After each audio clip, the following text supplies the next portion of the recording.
This is TechCrunch.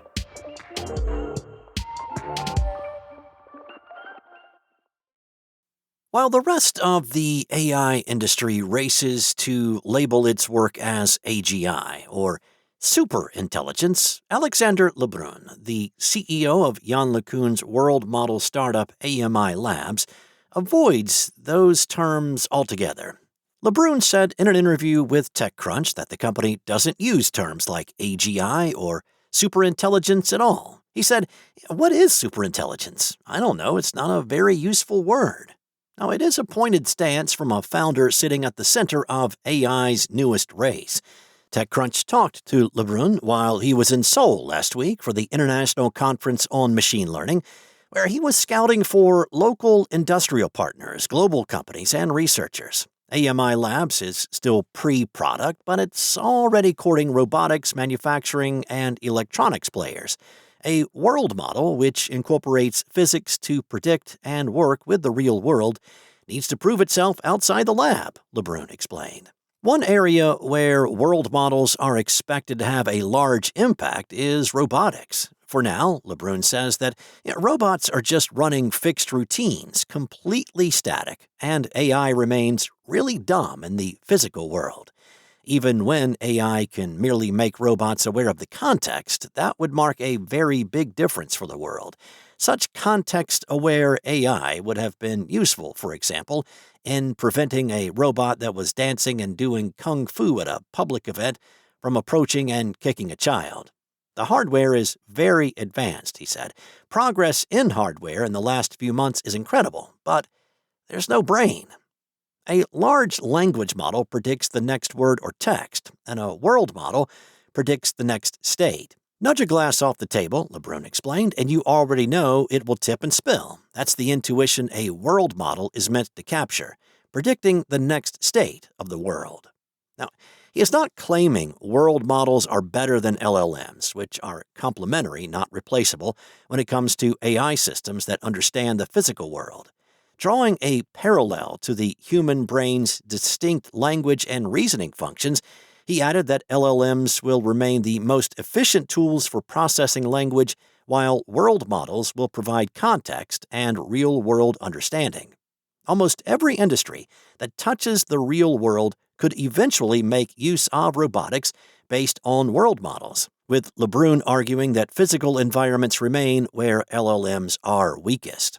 A factory robot repeating the same motion works well enough today, he says. The challenge begins when you take your robot outside into a more open environment, in your household or in the street, where it must understand its surroundings and operate safely. Robots are not safe right now. There's no solution for that today. Healthcare offers a more personal example for LeBrun, whose previous company was Nabla, an AI health startup. He likened today's AI systems to a doctor trained only on textbooks and without a residency. LLMs may be useful in medicine, he said, but they cover only 1% of healthcare. The rest depends on real-world experience. But a world model, LeBrun said, cannot be built inside of a lab. To train on reality, AMI needs real environments and close partners, according to the CEO. We need access to the real world, he said, and it's easier for us to do that with partners. That's part of what pulls him toward Asia, where the robots, chips, and factories actually are. LeBrun won't spell out a full Asia strategy yet. It's too early, he says, but the pull toward South Korea comes down to two things. First, Korea has advanced industries in robotics, semiconductors, and manufacturing, the hardware-heavy sectors that the first wave of AI barely touched. The second attraction is speed.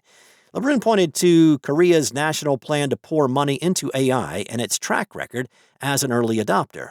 He said that Korea was the fastest adopter of the internet 25 years ago. It's that combination, a deep industrial base plus a willingness to embrace AI fast, that he calls unique, and the reason we want to be here from day one. J.P. Lee, the CEO of SBVA and one of AMI's backers in Asia, said the government has done a tremendous job funding local sovereign LLM models, and those already work well enough for general-purpose tasks. But he's pushing for Korea to keep investing in physical AI as well. He points to Seoul's June plan to mobilize some $880 billion for chips, AI data centers, and physical AI as one of its three declared pillars. They should coexist.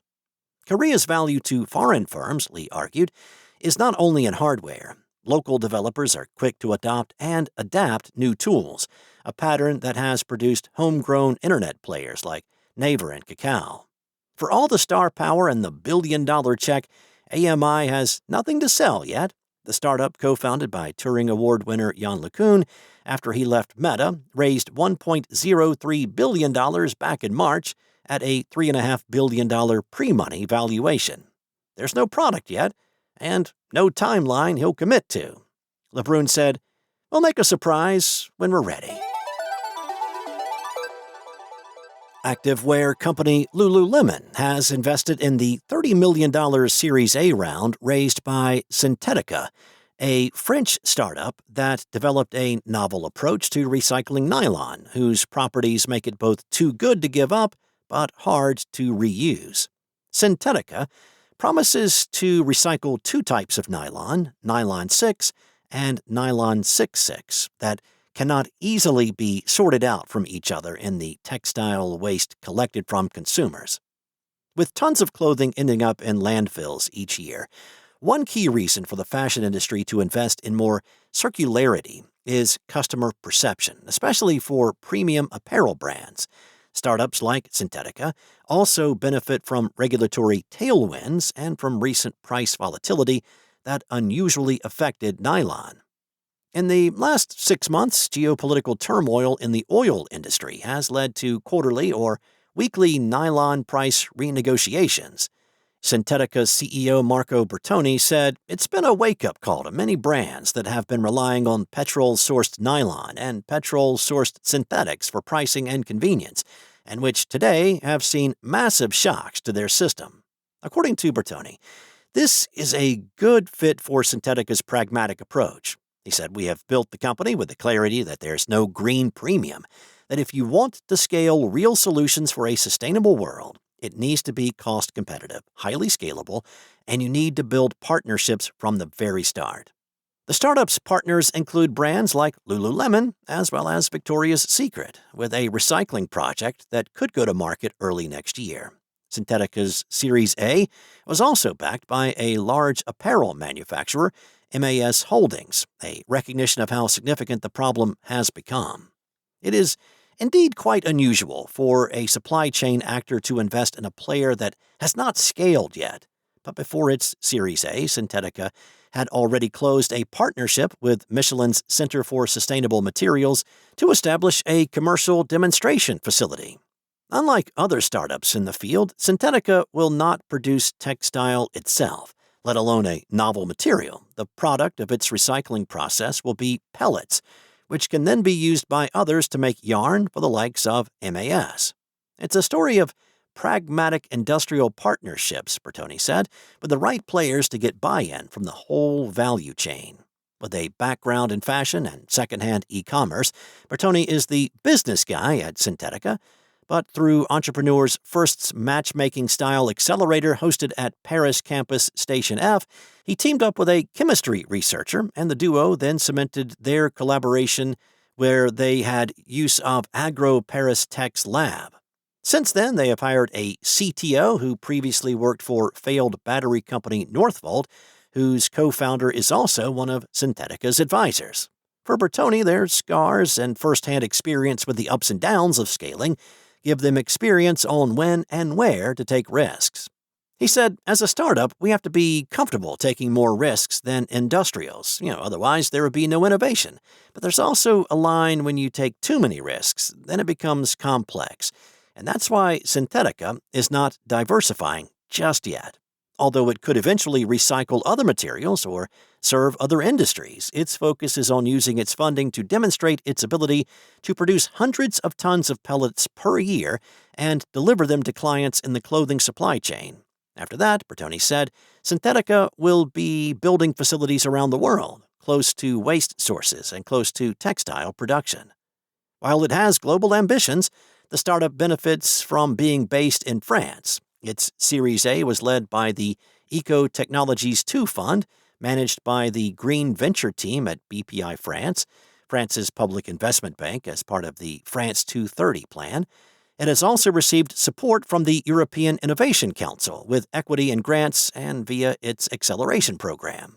For those public backers, startups like Syntetica are part of a broader plan to strengthen Europe's industrial capabilities while reducing reliance on fossil fuels. But the startup also hopes to generate returns and is backed by private investors, including EQT Ventures, Swin Capital Partners, and family offices. Now, Syntetica has competitors, some using an enzymatic approach to eat plastics, as well as chemical giant BASF, which developed recycled nylon. Still, after attending industry events, Bertoni hopes they all will grow. He said, "If everyone were to scale to tens of factories, we still wouldn't solve this problem. Everyone needs to succeed for us to succeed as a society." That's all for now. For the latest tech news, go to TechCrunch.com.